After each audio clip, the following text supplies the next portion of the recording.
Shoot me this pop-up, kill me this pop-up. Bazargue-moi les pop-ups sur ton site. Arrête de mettre des pop-ups sur ton site. Pourquoi les pop-ups sont intrusives et pourquoi elles font chier tous les visiteurs qui viennent sur ces blogs qui nous franchement nous assassinent de pop-up. Aujourd'hui, je fais à la fois un épisode un peu coup de gueule parce qu'on est plein le cul d'avoir tous ces pop-ups qui m'empêchent de naviguer proprement sur Internet. Et aussi, on va voir tous les aspects négatifs et marketing de la pop-up. Et bien entendu, fidèle à moi-même, je vais te donner aussi quand c'est très pertinent d'utiliser une pop-up, quand c'est très intéressant d'utiliser une pop-up et qu'est-ce qu'on peut attendre comme usage de la pop-up.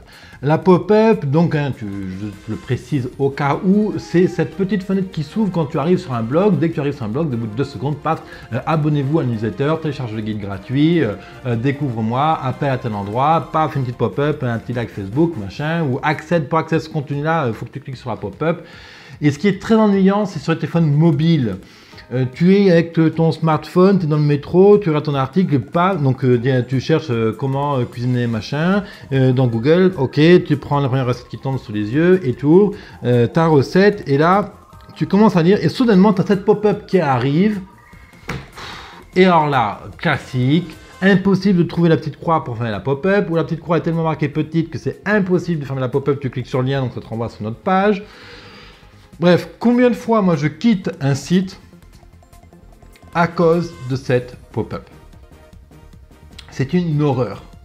Et c'est pour ça que sur mon site, tu verras, il n'y a pas de pop-up intrusive. La seule petite pop-up qu'il peut y avoir, elle est en haut à droite pour t'inviter à discuter avec moi. Et c'est la seule à l'heure actuelle. Parce que déjà, il faut savoir que d'un point de vue technique, c'est chiant à mettre en œuvre pour que ce soit vraiment efficace, hein, j'entends. Et la deuxième chose, c'est que je suis contre ce marketing agressif qui franchement, c'est à l'encontre de mes propres valeurs. Alors déjà, on va quand même se rappeler à quoi sert un site internet, quand même, quel est le but. L'objectif, c'est que l'expérience de votre site internet soit agréable, c'est-à-dire que quand votre visiteur vient sur votre site, il passe une bonne expérience. L'objectif, c'est que quand votre visiteur arrive, qu'il se soit convivial, c'est de lui donner envie de rester, de naviguer, etc. Et autre chose, le but, si c'est la première fois qu'il vous découvre, c'est de lui donner une bonne impression. Comme on dit, c'est que la première impression, c'est la dernière. Donc si, dès que votre visiteur arrive, et que tout de suite, paf, il y a une pop-up, il faut cliquer, le bouton n'est pas accessible, on te demande de t'inscrire là pour accéder à ça, quelle impression on laisse ? Quelle est l'image commerciale qu'on laisse derrière ça? Alors, voilà pourquoi des gens utilisent des pop-up. Les gens utilisent des pop-up parce que oui, en effet, c'est efficace. Une pop-up, effectivement, permet de recruter davantage d'emails. C'est la vérité. Tous les blogs, vous voyez, avec une pop-up, abonne-toi à mon truc, télécharge le guide, machin. Bon, clairement, ça rapporte du mail. C'est clair. C'est clair que c'est efficace. Mais à quel prix c'est efficace? C'est ça qu'il faut se demander, c'est exactement les éléments qu'on va voir. Alors déjà, il faut savoir qu'une pop-up qui assène ses visiteurs, beaucoup de visiteurs mettent un email poubelle là-dedans, tout simplement pour se débarrasser de la pop-up et que derrière, la première conséquence, c'est que la liste d'emails qu'on collecte est moins qualifiée. C'est-à-dire que les visiteurs qu'on a finalement seront moins qualifiés et moins à même de répondre présent quand tu feras une offre commerciale, quand tu lanceras un nouveau service, un nouvel article, etc. Donc les taux d'ouverture de tes emails vont baisser, la qualité de ton audience va baisser. Bref, c'est l'inconvénient de la pop-up quand c'est intrusif, c'est qu'elle diminue la qualification de ton audience. L'autre problème majeur des pop-up, c'est l'intégration des pop-up sur les mobiles. C'est pas normal qu'il y ait encore aujourd'hui en 2016 des blogs qui affichent des pop-up absolument pas ergonomiques sur téléphone portable. Tous les systèmes de pop-up, et je vous invite à vérifier si vous avez des pop-up que votre outil de pop-up le fait, c'est de désactiver les pop-up sur mobile. Ça doit être une règle de base.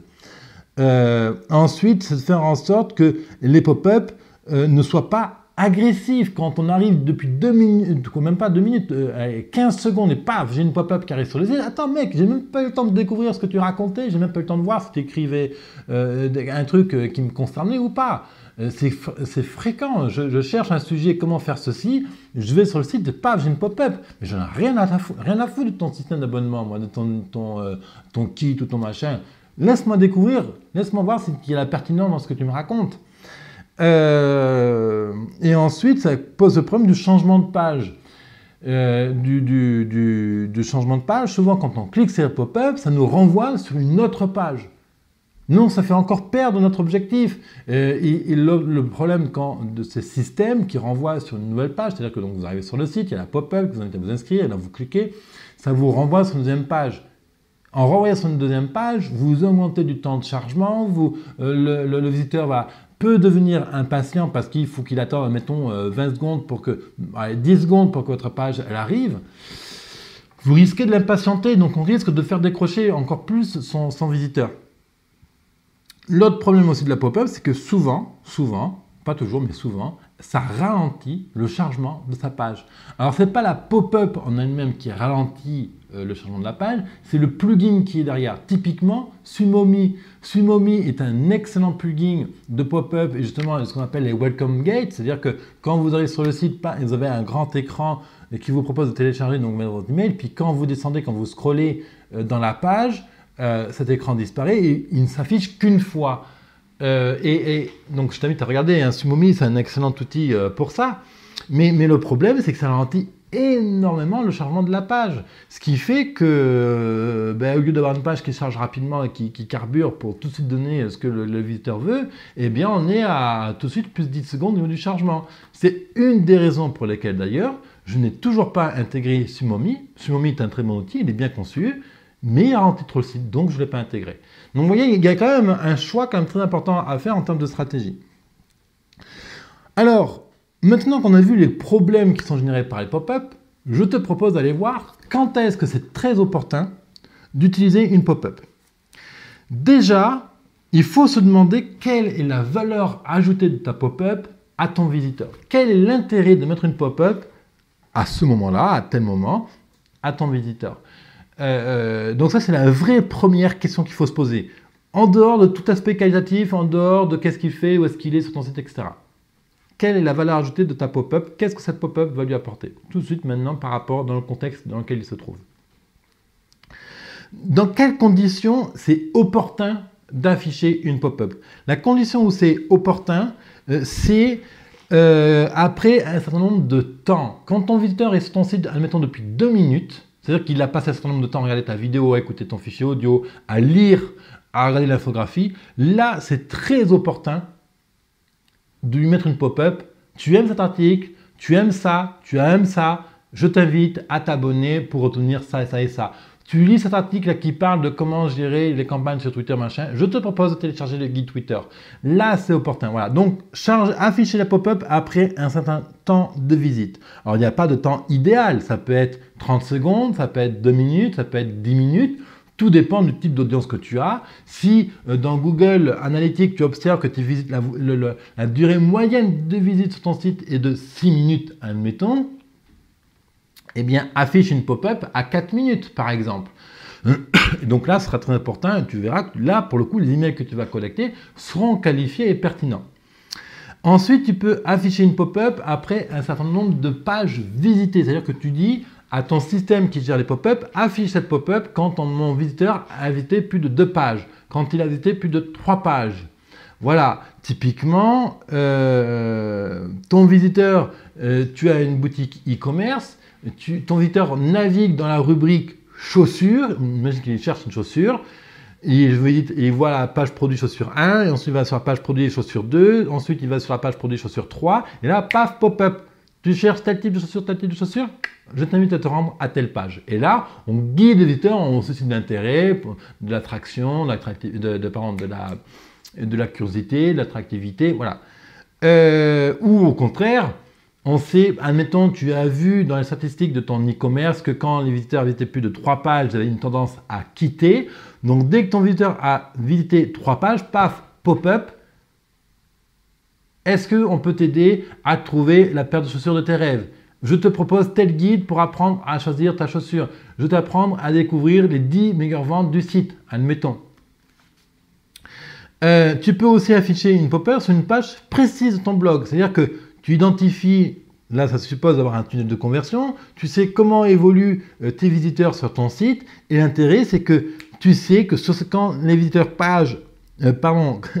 quand les visiteurs passent sur cette page-là, tu sais qu'ils sont chauds, tu sais qu'ils sont prêts à acheter ton produit, à s'abonner, à mettre un like Facebook, etc. Donc là, affiche-moi un pop-up.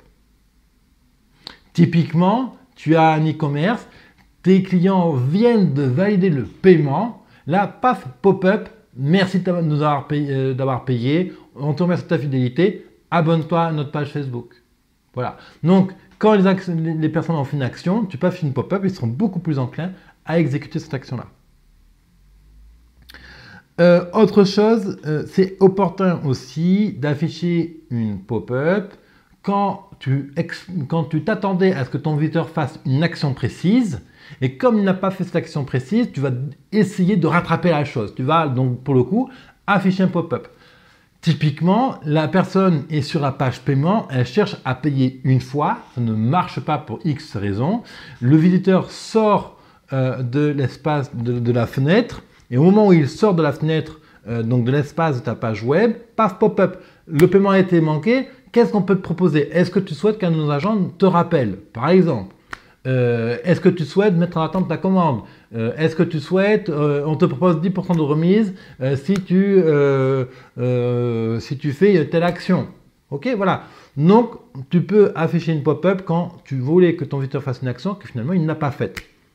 Dans le cas inverse aussi, c'est très intéressant d'afficher une pop-up. Au contraire, là, pour le coup, quand ton visiteur a fait la première action que à laquelle tu voulais qu'il fasse. Typiquement, tu es blogueur, tu as un blog, tu as un article, ton visiteur lit l'article, tu lui demandes de cliquer à tel endroit pour découvrir telle vidéo. Donc, le visiteur clique, il arrive sur une nouvelle page avec la vidéo, et là, pop-up. Pour ne plus manquer une seule miette de mon blog, je te propose de t'abonner. Il faut savoir une chose, c'est que le cerveau, quand il a commencé à agir, il est beaucoup plus enclin à exécuter la prochaine action qu'on lui demande, à condition que ce ne soit pas une action qui remette en cause ses valeurs fondamentales. C'est-à-dire que si là aujourd'hui je te demande de m'offrir un verre de vin et que tu me dis oui, donc tu vas m'offrir un verre de vin, je commence à discuter le vin et je te demande maintenant admettons, des biscuits apéritifs. Eh bien, parce que tu m'as déjà donné un verre de vin, tu vas être beaucoup plus enclin à me donner des biscuits d'apéritif. Si en revanche, je t'ai demandé un verre de vin et que maintenant je te demande de me donner, merde, je vais préparer l'exemple. Oui, ça, voilà. Si maintenant je te demande de me donner ton PC portable parce que je trouve très cool et que j'ai envie de partir avec, ça va être contre tes valeurs. Donc là, forcément, tu vas réfléchir, tu vas me dire non. Mais tant que tu demandes quelque chose qui est dans la continuité de la première action, c'est sans fin. Hein, vraiment, d'ailleurs, c'est le principe de l'upsell. L'upsell, c'est ça, justement, ton visiteur a fait une première action, il a fait le premier achat. Tout de suite après, tu lui proposes une one-time offer, ou un upsell, ben voilà, tu viens acheter ça, on te propose ce produit complémentaire. Par contre, cette offre-là ne sera valable que sur cette page-là. Une fois que tu auras quitté cette page-là, tu ne pourras plus voir cette offre-là, par exemple. Voilà, ça c'est vraiment les bons usages de la pop-up. Il faut savoir aussi que la pop-up n'est pas toujours là pour engager une action, mais on peut l'utiliser juste comme une manière d'envoyer un message, de faire un clin d'œil, de toquer à la porte, de dire merci de m'avoir suivi, à très vite. Voilà. Et typiquement, pour illustrer cet exemple-là, je t'invite à visiter la page de The Family, hein, l'accélérateur de start-up à Paris. Justement, quand tu arrives sur la page de thefamily.co et que tu sors la fenêtre du navigateur, tu as une pop-up qui s'affiche et tu as un loup et puis je ne sais plus quel autre animal qui te fait Yahoo, voilà, on y va, voilà, parfait, on va réussir. Voilà, juste ce message-là. Donc là, tu captes l'attention. C'est un message de OK, c'est bon, tu as lu, parfait, maintenant tu as acquis de la connaissance, tu quittes le site pour aller voler tes propres ailes, on te souhaite bonne chance. Donc ça, c'est tout à fait pertinent. Et c'est d'ailleurs très probablement une pop-up que je vais intégrer très rapidement sur mon blog. Voilà, c'est ça que je voulais te dire aujourd'hui par rapport à cette pop-up, parce que j'en ai marre vraiment de voir ces pop-up courir à plein temps. Si justement tu veux aller plus loin dans la stratégie web marketing, comment développer ton site internet, développer ton audience, ton trafic, le référencement, aller chercher des outils innovants finalement, parce que Internet, pourquoi on fait Internet? C'est pour être visible, c'est pour développer ses ventes, c'est pour aller tout de suite chercher du chiffre d'affaires là pour ce mois-ci, c'est se faire connaître, c'est démarrer son activité quand on démarre tout juste, admettons, bref. Je t'invite tout simplement à aller voir la conférence numéro 8, la conférence live que je fais sur YouTube. Pour rappel, je fais des lives tous les jeudis à 15 h heure française. Pendant ces lives de 50 minutes, 1 heure, je parle d'un sujet précis et on va à fond dans le sujet pour vraiment qu'à la fin de cette heure-là, tu aies un outil ultra pragmatique, concret à mettre en œuvre. Et justement, le live numéro 8, c'était les 4 clés du web marketing pour vendre avec Internet. Donc, autrement dit, comment vendre avec Internet en 4 points. Je t'invite à aller sur business200.fr/go/live 8. Si tu m'écoutes depuis YouTube, justement sur le i comme info, là, tu cliques dessus, ça va te ramener directement à cette vidéo-là sur YouTube. Et autre chose aussi, bien sûr, tu as l'adresse qui s'affiche là en bas de l'écran, hein, donc tu peux cliquer dessus. Et si tu m'écoutes depuis SoundCloud, iTunes, sache que dans la description, bien entendu, tu as le lien, donc business200.fr/go/live 8, qui va te ramener sur la vidéo pour regarder cette conférence en live que j'ai faite il y a quelques temps sur les 4 clés web marketing pour créer un site performant et donc développer tes ventes. Ben voilà, entrepreneur, tu vois, on est samedi aujourd'hui. Moi, j'ai passé une très bonne semaine. J'ai appris plein de choses. Donc, moi, je te retrouve lundi. Lundi, on verra toutes les raisons pour lesquelles tes publicités sur Google AdWords ne fonctionnent pas. Toutes les raisons qui font que la publicité sur Google ne fonctionne pas et ne permettent pas d'amener des clients. On verra les points essentiels à comprendre pour régler ce problème-là. D'ici lundi, moi je te souhaite un très bon week-end et donc abonne-toi à ma chaîne YouTube si tu aimes et surtout pour ne pas en manquer une miette parce que ma seule obsession, ma mission, c'est de t'aider à développer ton business, à réussir, à gagner en liberté, à gagner en autonomie et à bien maîtriser Internet pour développer tes ventes. Bon week-end entrepreneur, à lundi.